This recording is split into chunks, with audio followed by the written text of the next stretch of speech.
أما بعد أعوذ بالله من الشيطان الرجيم بسم الله الرحمن الرحيم إنا نحن نزلنا الذكر وإنا له لحافظون وقال تعالى ورتلناه ترتيلا وقال في موضع آخر ورتل القرآن ترتيلا وقال النبي صلى الله عليه وسلم إن الله يحب أن يقرأ القرآن كما أنزل أو كما قال عليه الصلاة والسلام۔ محترم حضرات، سب سے پہلے تو میں ان تمام شرکت کرنے والے طلباء کو مبارکباد پیش کرتا ہوں کہ انہوں نے 15 پارے اور مکمل حفظ قرآن میں شرکت کی اور بڑے اچھی تلاوت کا مظاہرہ بھی کیا۔ تو میرا چونکہ خود مولانا منیر صاحب سے اور خود اس بستی سے ایک خاص تعلق ہے، اس اپنائیت کی بنا پر کچھ چیزیں جو مظاہرے کے درمیان میں کچھ غلطیاں ہمارے بچوں سے جو سرزد ہوئی ہیں، یا قرآن کے عنوان پر جو یہ جلسہ تھا، یہ مسابقہ تھا، اس کے سلسلے میں چند باتیں آپ کے سامنے رکھنا مناسب سمجھتا ہوں۔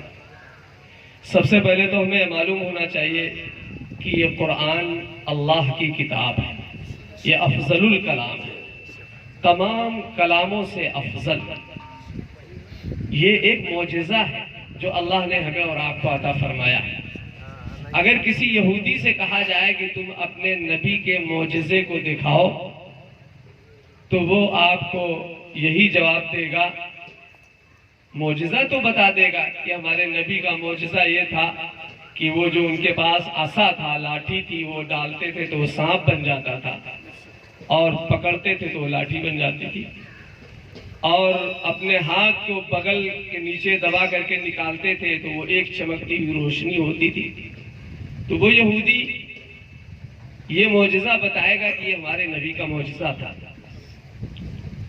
اسی طریقے سے اگر آپ کسی عیسائی سے سوال کریں تو وہ بھی اپنے نبی کا معجزہ بتائے گا کہ میرے نبی کا معجزہ یہ تھا کہ وہ اللہ کے حکم سے مردوں کو زندہ کر دیتے تھے، اور اللہ کے حکم سے جو کوڑھی ہوتے تھے، جذام کے مرض میں مبتلا ہوتے تھے، وہ اللہ کے حکم سے ان کو صحیح کر دیتے تھے۔ لیکن اگر ان یہودیوں سے اور عیسائیوں سے یہ کہا جائے کہ اس اپنے نبی کے اس معجزے کو ذرا دکھلاؤ، تو کوئی بھی یہودی اور عیسائی اس معجزے کو نہیں دکھا سکتا۔ لیکن یہ ایک ایسا معجزہ ہمیں اور آپ کو اللہ رب العزت نے عطا فرمایا ہے، جس معجزے کی حفاظت کا وعدہ خود فرمایا ہے۔ قرآن پاک کی حفاظت کا وعدہ اللہ نے خود فرمایا ہے۔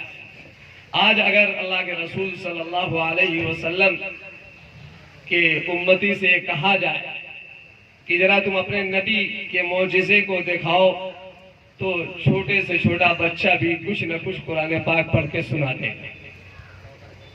دنیا کے اندر سب سے زیادہ پڑھی جانے والی کتاب جو ہے وہ قرآن پاک ہے۔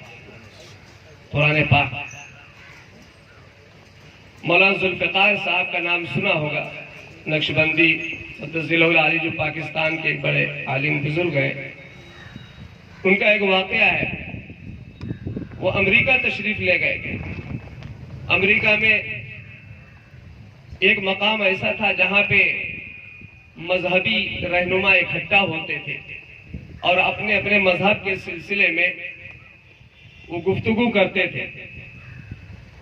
جب مولانا وہاں تشریف لے گئے تو پاکستان کے ایک شخص نے کہا کہ حضرت بڑے اچھے موقع سے تشریف لے آئے ہیں، یہاں مذہبی ایک نشست ہوتی ہے اور وہاں پہ اسلام اور مسلمان کی کرسی خالی رہتی ہے، کوئی ایسا نہیں ہے جو وہاں پہ اس کے سلسلے میں لوگوں کو بتا سکے اور جواب دے سکے، لہذا آپ تشریف لے چلیں اور وہاں مذہبی رہنما جمع ہوں گے، لہذا آپ اس موضوع پہ گفتگو فرما دیں۔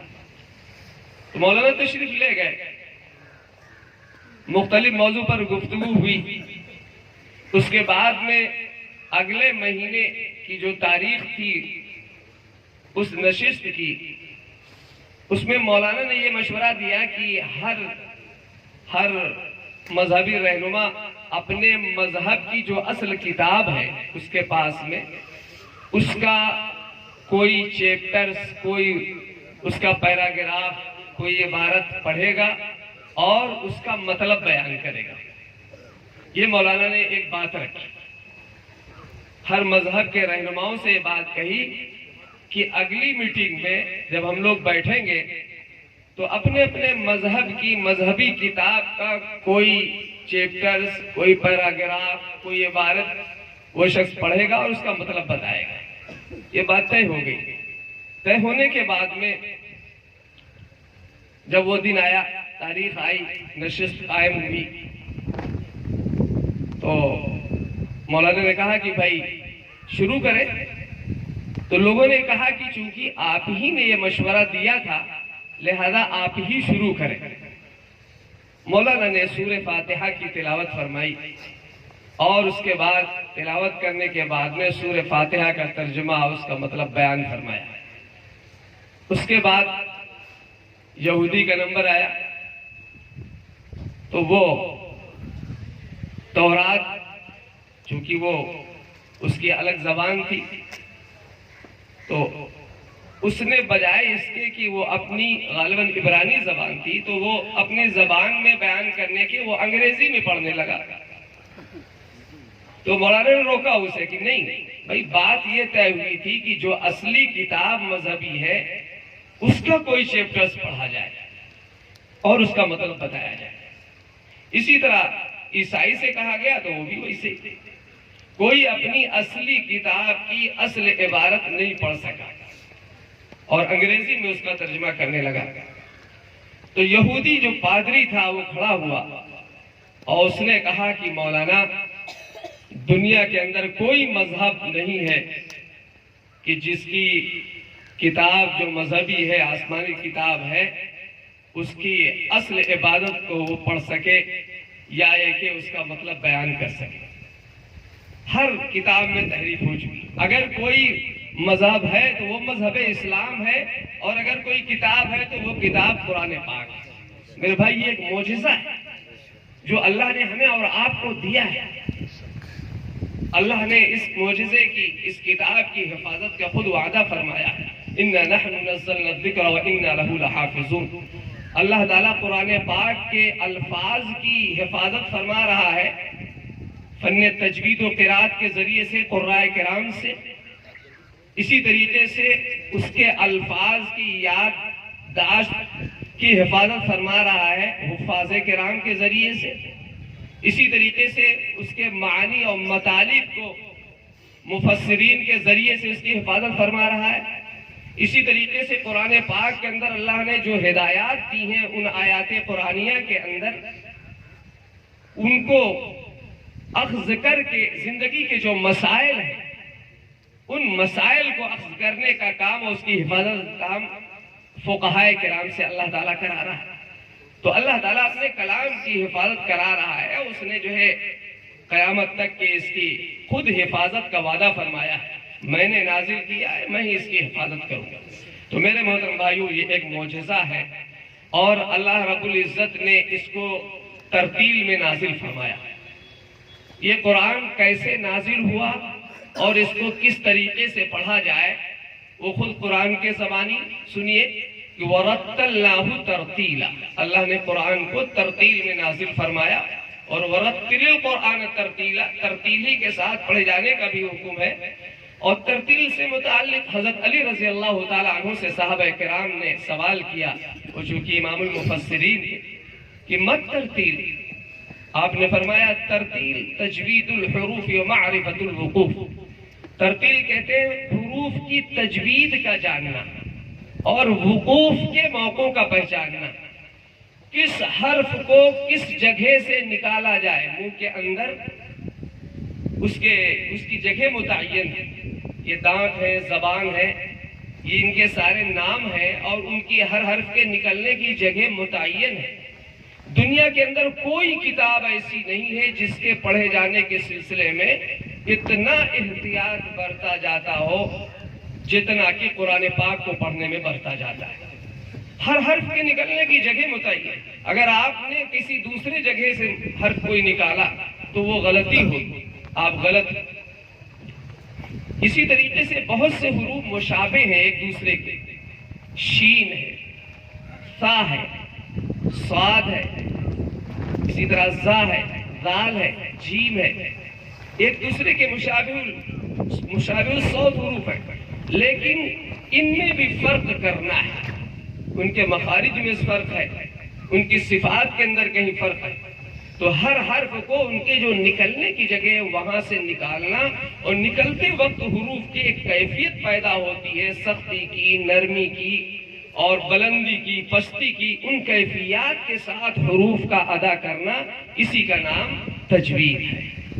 تو تجوید کے ساتھ قرآن پاک کا پڑھنا لازم اور ضروری، قرآن کا پڑھنا لازم اور ضروری۔ اللہ کے رسول صلی اللہ علیہ وسلم نے فرمایا کہ بے شک اللہ تعالیٰ ویسے ہی قرآن پڑھے جانے کو پسند فرماتا ہے جیسا کہ اس کو نازل کیا گیا۔ ان اللہ یحب ان یقرأ القرآن کما انزل، جیسا کہ نازل کیا گیا، نازل ترتیل میں کیا گیا، ترتیل تجوید کو کہتے ہیں۔ تجوید ہر حرف کو ان کی جگہوں سے نکالنے اور ان کے اندر جو صفات پائی جاتی ہیں ان صفات کے ساتھ ادا کرنے کو کہتے ہیں۔ اب ان اصول و ضوابط کے ساتھ میں قرآن کا پڑھنا ہر مسلمان مرد عورت عاقل بالغ پر لازم اور ضروری، چاہے وہ مدرسے میں پڑھنے والا ہو، چاہے اسکول میں پڑھنے والا ہو، چاہے گاؤں میں رہنے والا ہو، چاہے وہ شہر میں رہنے والا ہو، ہر شخص کے لیے لازم اور ضروری ہے کہ وہ اتنی تجوید سے واقف ہو کہ قرآن کو صحیح پڑھ سکے۔ اس لیے اللہ کو قرآن وہی پڑھے جانا مقصود اور مطلوب ہے جیسا کہ قرآن نازل کیا گیا۔ تو میرے محترم بھائیوں، سب سے پہلے ہمیں تو قرآن کو سیکھنا چاہیے کہ قرآن کس طریقے سے پڑھا جائے۔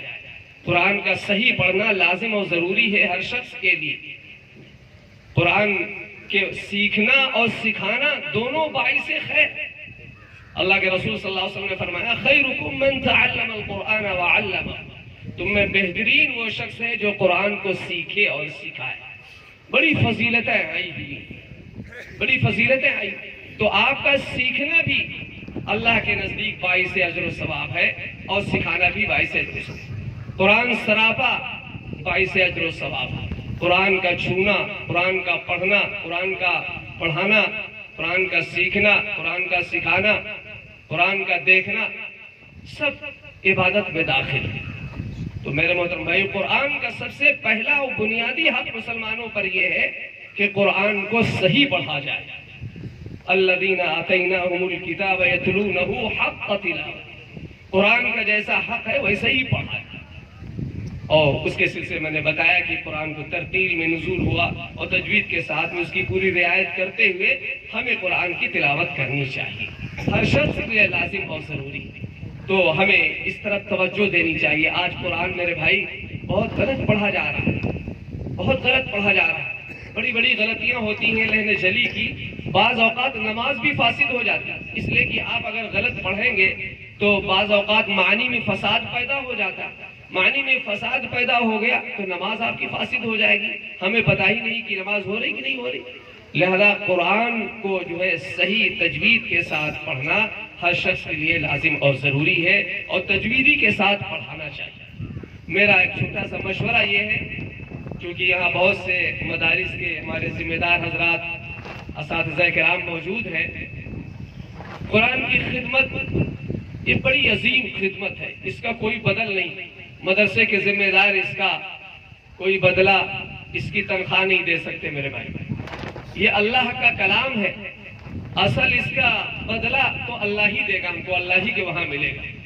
ہماری یہی نیت ہونی چاہیے، قرآن سے ہمارا والہانہ اور عاشقانہ تعلق ہونا چاہیے، اس لیے کہ قرآن جو ہے یہ ضابطۂ حیات ہے، ضابطۂ حیات ہی نہیں بلکہ پوری دنیا کی انسانیت کے لیے یہ رہنما اور ہدایت ہے، آب حیات۔ اس لیے ہمیں خود بھی چاہیے، سب سے پہلے ہماری یہی نیت ہونی چاہیے کہ اللہ کے کلام کو ہم اللہ کی رضا کے خاطر پڑھائیں۔ اللہ کی رضا کے خاطر ہمارے بچے جو ہے وہ بھی یہی نیت کریں کہ ہم اللہ کی رضا کے خاطر پڑھائیں۔ یہ اللہ کا کلام، اس کا معاوضہ، اس کا بدلہ تو اللہ ہی دے گا، دنیا میں کوئی نہیں دے سکتا۔ مدرسے کے ذمہ دار آپ کو نہیں دے سکتے اس کا بدلہ۔ یہ جو آپ کو معاوضہ یا تنخواہ دی جا رہی ہے، میں اپنے بڑوں کی باتیں نقل کر رہا ہوں آپ کے سامنے، یہ جو تنخواہ دی جاتی ہے یہ آپ کا جو وقت لگ رہا ہے، آپ کی جو ضروریات زندگی ہے، اس کے لیے تھوڑا سا معمولی سا یہ جو ہے مشاہرہ آپ کو دیا جا رہا ہے، لیکن حقیقت میں اس کا جو انعام ہے وہ اللہ ہی کے وہاں ملے گا۔ اگر ہم یہ نیت رکھیں، اس نیت کے ساتھ میں قرآن کی خدمت کریں تو میرے محترم بھائیوں، اللہ تعالیٰ یقیناً ہماری روزی کے اندر برکت عطا فرمائے گا۔ اور میں خدا کی قسم کھا کے کہہ رہا ہوں کہ اللہ تعالیٰ دنیا میں تو قرآن کے پڑھنے پڑھانے والوں کے بہت سے انعامات و اکرامات کا احادیث کے اندر تذکرہ کیا گیا ہے، لیکن میں کہتا ہوں کہ اللہ تعالیٰ دنیا ہی کے اندر قرآن کی خدمت، قرآن کی برکت سے اللہ تعالیٰ دنیا کی بھی ساری تمام نعمتوں سے نوازتا ہے جس کا تعلق قرآن سے ہوتا ہے۔ آپ دنیا میں محروم نہیں رہے، آپ کی بس نیت صحیح خالص لوجہ اللہ، اللہ کے رضا کی خاطر آپ یہ خدمت کریں، انشاءاللہ پھر آپ دیکھیں گے اللہ کی برکتیں۔ قرآن کی حیثیت ایک مقناطیس کی، لوہے کو جیسے چمبک کے سامنے رکھیں تو چمبک جو ہوتا ہے وہ لوہے کو کھینچتا ہے، اس کے اندر کشش ہوتی، اسی طریقے سے قرآن کا پڑھنے والا اور قرآن کو سمجھنے والا، قرآن پر عمل کرنے والا، وہ جو ہے جب پڑھتا ہے قرآن کو صحیح تو اللہ کی رحمتیں، اللہ کی برکتوں کو وہ کھینچتا ہے، اللہ کی رحمتیں و برکتیں آتی ہیں۔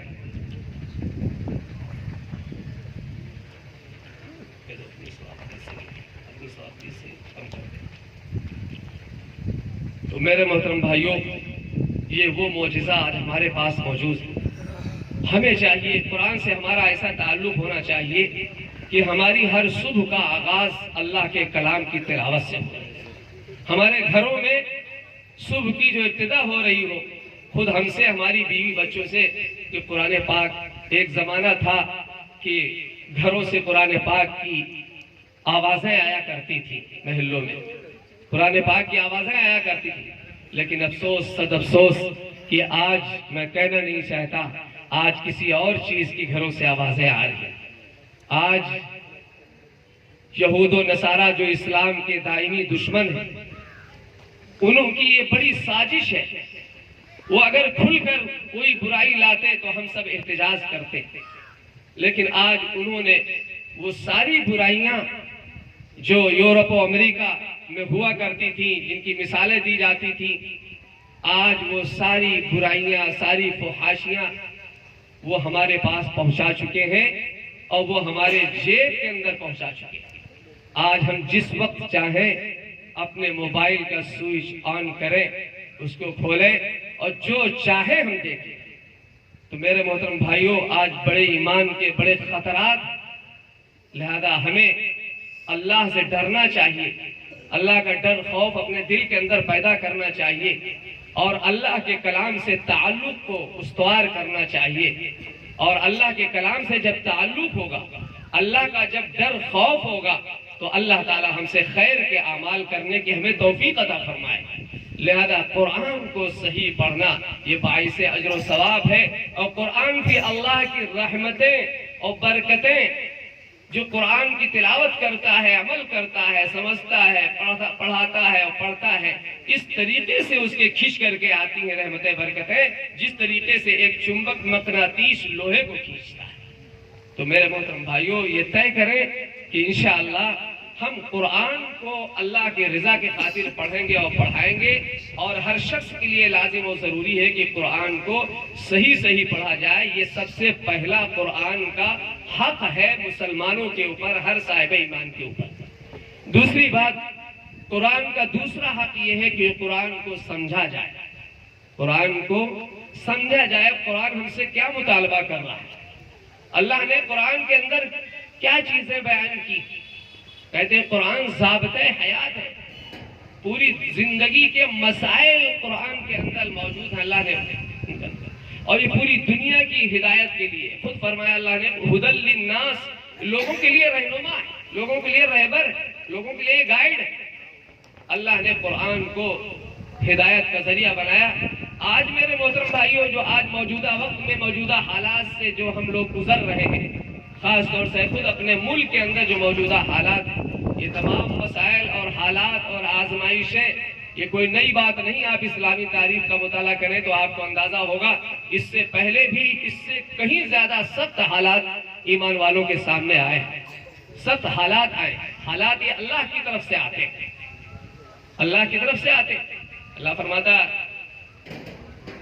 وَمَا أَصَابَكُم مِّن مُّصِيبَةٍ فَبِمَا كَسَبَتْ أَيْدِيكُمْ. یہ جو حالات آتے ہیں، مصائب آتے ہیں، پریشانیاں آتی ہیں، یہ تمہارے ہی کرتوت کا نتیجہ ہوتی ہیں، اعمال کا نتیجہ ہوتا ہے. لیکن جب حالات سے ہم گزر رہے ہوں تو ایسے وقت میں کیا کرنا چاہیے؟ ایسے وقت میں ہمیں اللہ سے رجوع کرنا چاہیے. جن قوموں نے اللہ سے رجوع کیا، اللہ نے ان کے حالات کو درست فرما دیا. ہمیں بھی چاہیے موجودہ حالات کے تحت ہمیں اللہ سے رجوع کرنا چاہیے. سب سے پہلے ہمیں اپنے گناہوں سے اللہ سے توبہ کرنی چاہیے، استغفار کی کثرت کرنی چاہیے. صبح شام جو ہے کم سے کم 100 بار استغفر اللہ ربی من کل ذنب ایک تسبیح پڑھ لیا. لا حول ولا قوت الا باللہ العلی العظیم کا ورد کیجیے اور اللہ سے دعا کیجیے، اور اللہ سے گناہوں سے بچنے کی دعا بھی کیجیے اور بچنے کی کوشش بھی کیجیے. اس لیے کہ جب تک کہ بندہ کسی گناہ سے بچنے کی خود کوشش نہیں کرتا ہے، خود سدھرنے کی کوشش نہیں کرتا ہے، تو اللہ تعالیٰ بھی اسے نہیں سدھارتا، اس کو اور ڈھیل دے دیتا ہے. لہذا ہمیں کوشش کرنی چاہیے اور دعا کرنی چاہیے. اللہ کی طرف ہمارا رجوع ہونا چاہیے، اللہ سے ہمارا تعلق ہونا چاہیے. تو اللہ کی ذات سے ہمیں پوری امید ہے کہ جس طریقے سے سابقہ قوموں میں آزمائشیں آئیں، حالات آئے اور انہوں نے اللہ سے رجوع کیا، اللہ سے رجوع کیا، اللہ نے حالات کو بدل دیا. آدم علیہ السلام سے جنت میں تھے، ان سے ایک بڑی غلطی سرزد ہوئی، اللہ کی تھوڑی سی نافرمانی ہوئی. اللہ نے منع کیا آپ اس کو نہ کھائیں، اس گندم کے اس کے پیڑ کے قریب نہ جانا. لیکن وہ چلے گئے، وہ غلطی ہو گئی. غلطی ہونے کے بعد اللہ نے سزاً جو ہے دنیا میں بھیج دیا. وہ الگ بات ہے کہ اللہ کو ایک نظام قائم کرنا تھا، انسانیت کا وجود وہاں سے ہو رہا تھا دنیا کے اندر. لیکن ایک ہی یہاں غلطی ہوئی اور غلطی کے بعد میں سزا دنیا میں بھیجی گئی. اور پھر حضرت آدم علیہ السلام نے کیا کیا؟ اس غلطی پہ کیا کیا؟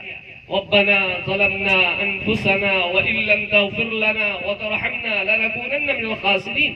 اے اللہ، ہم نے اپنے اوپر ظلم کیا، ہم نے بہت بڑی غلطی کی، ہم نے آپ کی نافرمانی کی.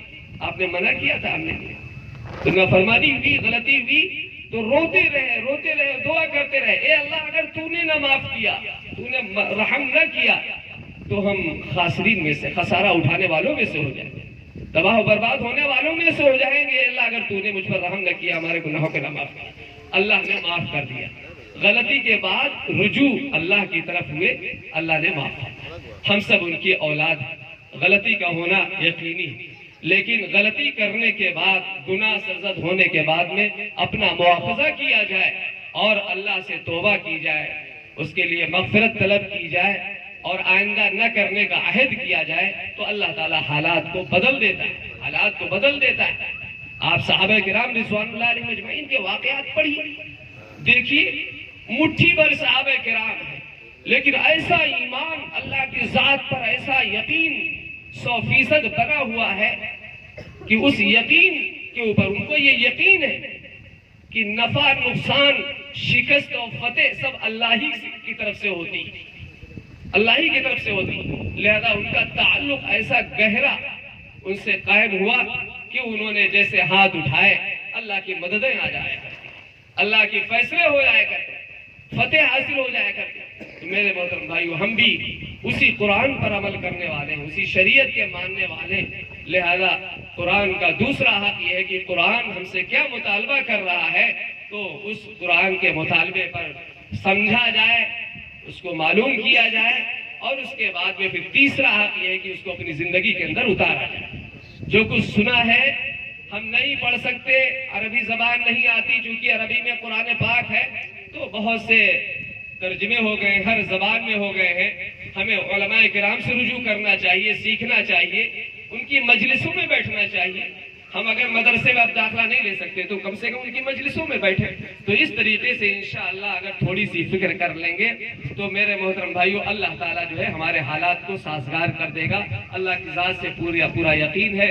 اور میرے محترم بھائیو یہ جو مسابقہ ہوا ہے کمیٹی کی طرف سے یہاں کی، یہ بہت ہی عظیم جو ہے، بہت ہی کہیے کہ قابل مبارکباد ہے.